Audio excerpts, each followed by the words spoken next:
Hello, I'm Jordan Galloway, and I'm going to be sharing with you some of my plans for enhancing the competency in my communication. The first competency listed in the Alberta Education Teaching Quality Standard is fostering effective relationships.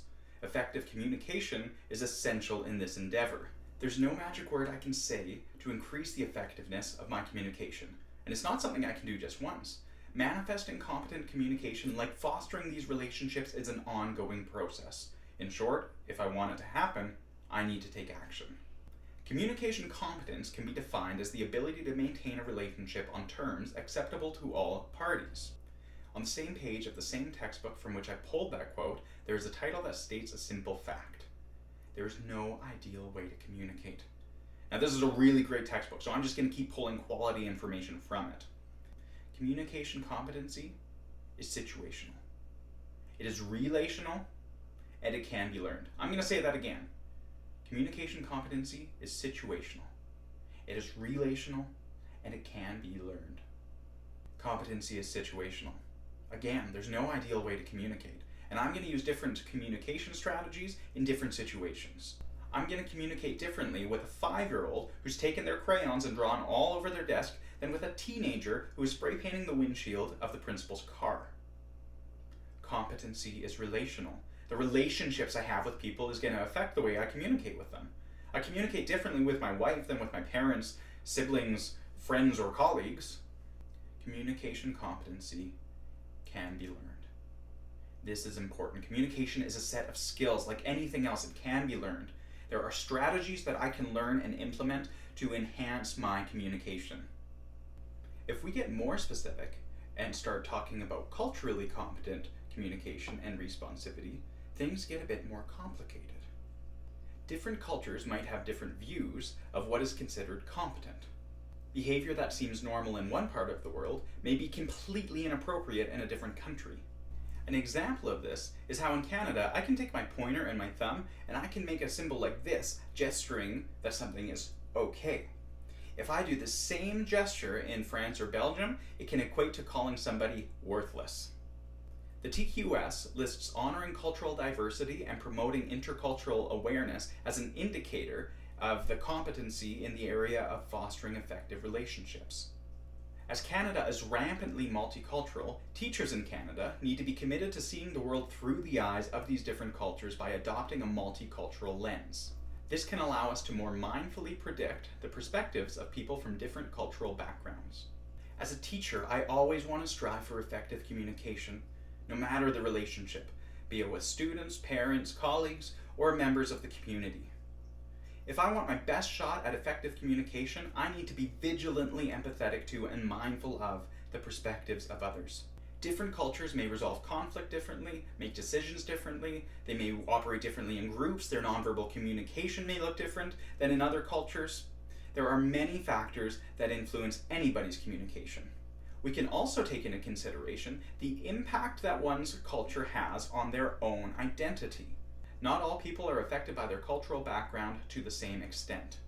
All of these factors have the potential of developing into conflict or negatively affecting the communication happening in a given relationship. Considering the cultural backgrounds of students, parents, or anybody else will definitely help me become a more competent communicator.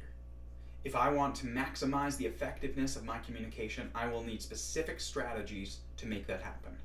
Self-monitoring and perception checking are both valuable strategies that I will utilize to increase the effectiveness of my communication, especially in regards to cultural competency and responsivity.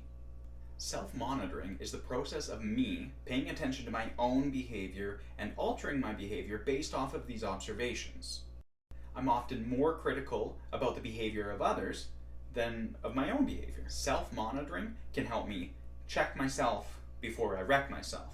In more scholarly terms, self-monitoring can help me increase the competency in my communication with students and parents regardless of their cultural backgrounds. Perception checking is a method of more accurately interpreting behavior. A quality perception check is a 3-step process. It begins with me describing a behavior that I've observed. I need to follow that up by providing at least 2 possible interpretations of that behavior, and I need to finish by requesting clarification about my interpretation. Hey, I noticed that you were on the phone when I was trying to talk to you about my problem from work. I thought this could be because you were busy, or maybe it's because you aren't interested in my problem at work. Which is it? Are you busy, or do you not want to talk to me about my work problem?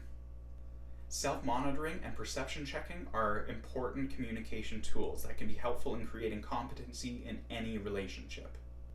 Clarifying the interpretations I have of somebody else's behavior while monitoring my behavior and adjusting it accordingly will help me maintain and enhance relationships in my school, classroom, and community. Positive relationships go a long way in not only preventing conflict, but in addressing the conflict when it comes up, which it will in any given relationship. If fostering positive relationships is the goal, which is a competency required in the TQS, then just like developing my general communication competency, I need to take action. My communication plan highlights specific strategies that I will use to create, sustain, and enhance relationships with students, parents, colleagues, and administration. Remember, in the words of Rita Pearson, kids don't learn from teachers they don't like. I need to connect with my students if I hope to teach them. Providing natural opportunities for communication will allow my students to connect with each other and will allow me to connect with them as well. This connection will help manifest a positive communication climate, an environment where students value each other and feel supported by one another. Greeting students as they enter the classroom and using their names often is an easy way for me to recognize students and send the confirming message that I value their presence. Strengthening the connection I have with students is essential if I want to be an effective teacher. Providing students with communication journals will serve to deepen that connection. To initiate positive relationships with parents, I plan to host a meet and greet right at the start of the year before students even enter the classroom. If I show parents that I care about the relationship, we will communicate more positively and effectively. Getting to know parents before conflicts or issues arise helps to not only prevent them, but also helps in addressing them. Sending out a welcome booklet at the start of the year is another strategy I plan on using. Sending out a welcome booklet at the start of the year can also serve to establish communication expectations. I can provide parents with the email that I want them to use to communicate with me. This book continues to show parents that I value the communication, that I value the relationship. Another strategy that I'll be using with parents is the idea of a care sandwich. To maintain effective communication, parents need to know that I care about their child. The care sandwich is an easy concept.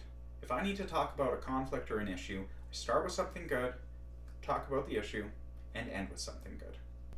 Reminding, showing, and reassuring parents that I care about their children will help to maintain a positive relationship as well as effective communication. Colleagues and administration also deserve my best communication.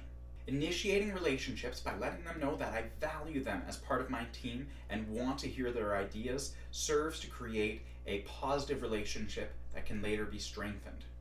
Self-monitoring and perception checking are going to be valuable tools in maintaining those relationships. Having this relationship in place can inform my approach at resolving conflict and support us in working collaboratively to resolve the conflict.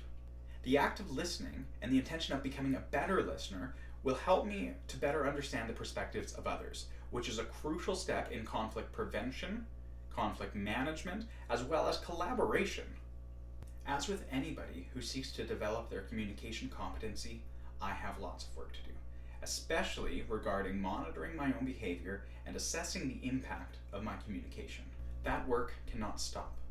Becoming an effective communicator is an ongoing process and requires a commitment to lifelong learning, another competency listed in the TQS.